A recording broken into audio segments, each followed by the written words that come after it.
کابل کې په یو ورځني نندارتون کې د اسلام د تاریخ اړوند د مشهورو میرمنو د نیکو کړنلارو لیکلي آثار نندارې ته وړاندې شول. کابل کې د پیغمبر اعظم د علمي او کلتوري بنسټ له لوري د اسلام د سپېڅلي دین په تاریخ کې د مسلمانو میرمنو د ژوند د مبارزو، صبر، زغم او نورو مثبتو کړنلارو په اړه یو ګڼ شمېر لیکلي او رسم شوي علمي آثار او نقاشۍ نندارې ته وړاندې شوې.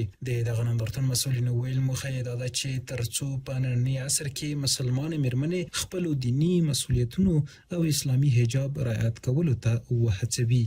در نمایشگاه امروزی که شما تشریف آوردین در حدود 7 دانه غرفه ما داریم که غرفه ها مواردها و معلومات مختلف است در مورد بانوان اسلام، حضرت بیبی آمنه، حضرت فاطمه الزهرا که بیشتر روی زندگانی از اونها صحبت و بررسی شده.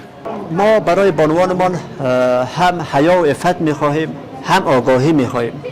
باید خواهرها و مادرها و طبقه اوناس هم باید بدانن، هم باید حیا و عفت خود حفظ بکنن.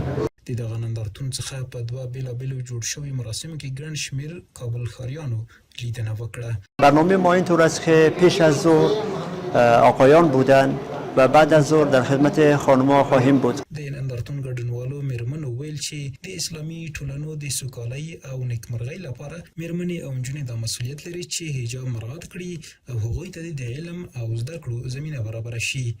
پیام ما بر خواهران ما است که با رعایت حفظ حفاظ و ایجابشان بتونن در راه اسلام ادامه بدن و این راه را تا میتونیم که زنده نگه داریم. از خواهرای خود میخوایم که حجاب اسلامی را رعایت نموده و در تلاش ای باشند تا یک چیزی را بیاموزن و خواهش و امیدوار هستم روزی دروازه های مکاتب برای اینا باز شوند و با رعایت حجاب اسلامی به تعلیم و تربیت بپردازند و یک جامعه سالم و تحصیل کرده داشته باشیم. ما باید از زندگی و شیوه اهل بیت الگوه بگیریم و این را در زندگی ما عملا پیاده کنیم.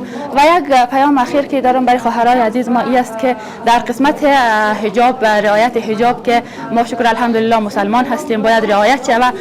بانوان باید همون حجاب اسلامی خود مراعات بکنن، هم در قبال علم و دانششان تلاش بکنن.